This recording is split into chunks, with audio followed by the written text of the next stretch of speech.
Je vous présente les bassines en cuivre Alice Délice, manufacturées à Baldenheim en Alsace par Beaumalu. Alors nous avons 3 modèles. La grande bassine, une capacité de 9 litres. Après, on a une plus petite bassine de 3,5 litres, mais qui est compatible induction. Et enfin, la bassine à geler, donc de 4 litres. Alors la bassine à geler a des bords plus hauts, tout simplement parce que la gelée est plus liquide et que ça va éviter les éclaboussures.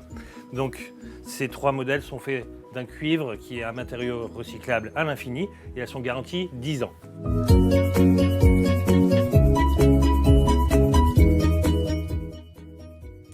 Alors ces bassines sont faites avec un cuivre pur de grande qualité. Elles ont des anses qui sont en fonte.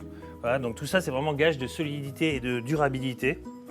Et le bord de la bassine en fait est ce qu'on appelle un bord roulé. Donc tout ça, ça va encore apporter une rigidité supplémentaire.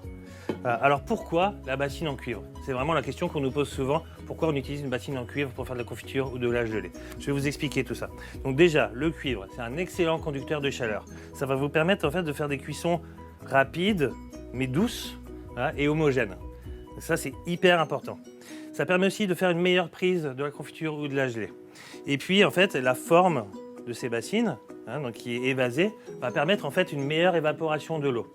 Donc, quand l'eau va s'évaporer, le taux de sucre en fait va monter, hein, et ça va vous éviter d'ajouter trop de sucre dans ces confitures. Et ça permet aussi de concentrer les saveurs. Voilà. Après, autre chose, c'est la petite partie un petit peu chimie. Pendant la cuisson, les fruits en fait vont libérer des molécules de pectine. Voilà. Ces molécules en fait vont avoir une réaction avec le cuivre. Donc c'est des grandes molécules qui vont se lier les unes aux autres et former comme ce qu'on appelle une sorte de filet. Voilà, ce filet en fait va emprisonner l'eau et les arômes et c'est pour ça que quand on réalise une confiture dans une bassine en cuivre ou une gelée, eh ben, c'est toujours plus goûtu, ça a plus de goût et plus d'arômes. Voilà. Et enfin, une dernière chose, dans ces bassines en cuivre, on peut réaliser d'autres choses, hein, pas que des confitures et des gelées. Vous pouvez faire d'autres préparations à base de sucre, comme des confiseries, comme des chocolateries ou du sirop.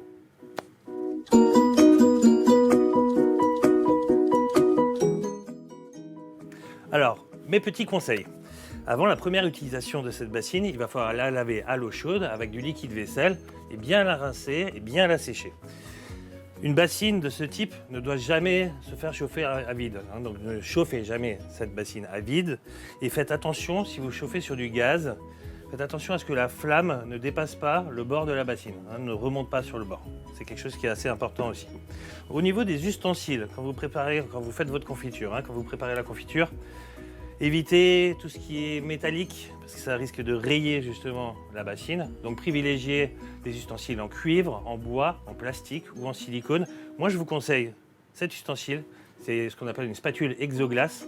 Alors c'est très pratique parce que non seulement en plus vous allez bien pouvoir racler sur les bords, hein, donc sur le fond de la bassine.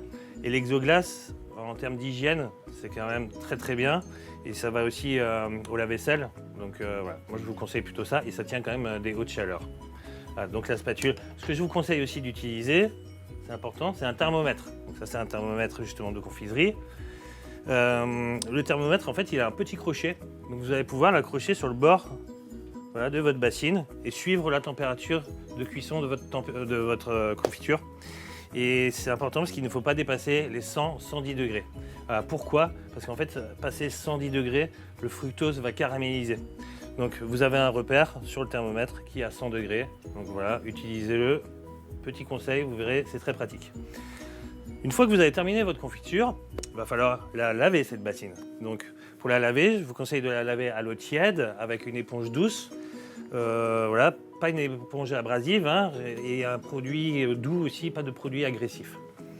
Toujours bien la sécher et quand vous avez terminé, après vous la rangez dans un endroit sec. Bien entendu, ça ne passe pas au lave-vaisselle.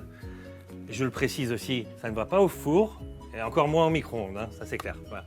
Dernier conseil sur l'entretien, votre bassine va vivre, donc elle ne va pas rester comme ça, vous allez forcément avoir des taches dessus, elle va changer de couleur, c'est tout à fait normal, ne vous inquiétez pas. Et alors ce que je vous conseille de faire, si vous voulez vraiment lui redonner voilà, son éclat, il faudra utiliser ce qu'on appelle une pâte spéciale cuivre que vous pourrez justement utiliser et frotter sur la bassine et elle va retrouver justement toute sa brillance.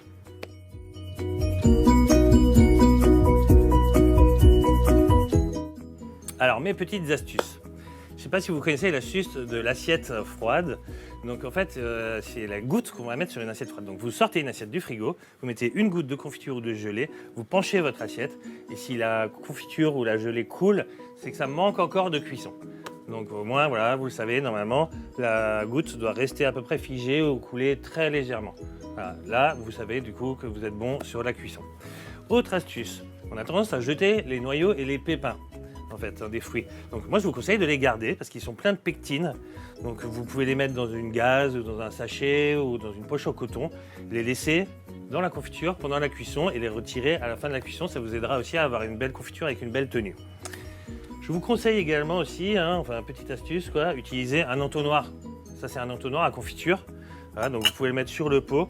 Du coup ça va vous permettre de ne pas mettre de la confiture sur le bord du pot. En termes d'hygiène c'est déjà beaucoup mieux et puis c'est beaucoup plus simple pour le remplissage des pots. Et encore autre chose, utiliser une étamine.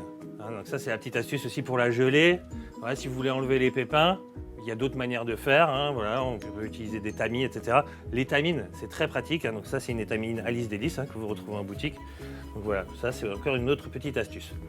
Et puis après, c'est plutôt des astuces au niveau du goût. Voilà. N'hésitez pas à sortir des sentiers battus, à tenter des associations. Vous pouvez faire plein de choses en fait. Voilà, il y a peu de temps, on a fait un atelier avec une confiture abricot fève tonka. Voilà, c'est des associations qui changent un petit peu, mais c'est juste extrêmement bon. Une de mes confitures favoris, c'est la fraise avec la baie de Timur, ou ce qu'on appelle le poivre de Timut. Donc voilà, n'hésitez pas. Et puis, dernière astuce aussi, c'est une petite astuce un peu entretien. Si vous avez vraiment des brûlures ou que vraiment elle est un petit peu abîmée, votre bassine au fond, moi ce que je vous conseille de faire, c'est que vous prenez du vinaigre blanc avec du gros sel, vous faites chauffer ça et vous bassinez un petit peu. Voilà, vous faut un petit peu faire tourner ce mélange au fond. Bon, ça peut prendre un petit peu de temps, mais au moins du coup ça va réparer, voilà, ça va rendre votre bassine quasiment comme neuve. Et bien maintenant c'est bon, vous savez tout, donc maintenant à vous les confitures, à vous les gelées, et à vous toutes les gourmandises qu'on peut faire dans ces fameuses bassines.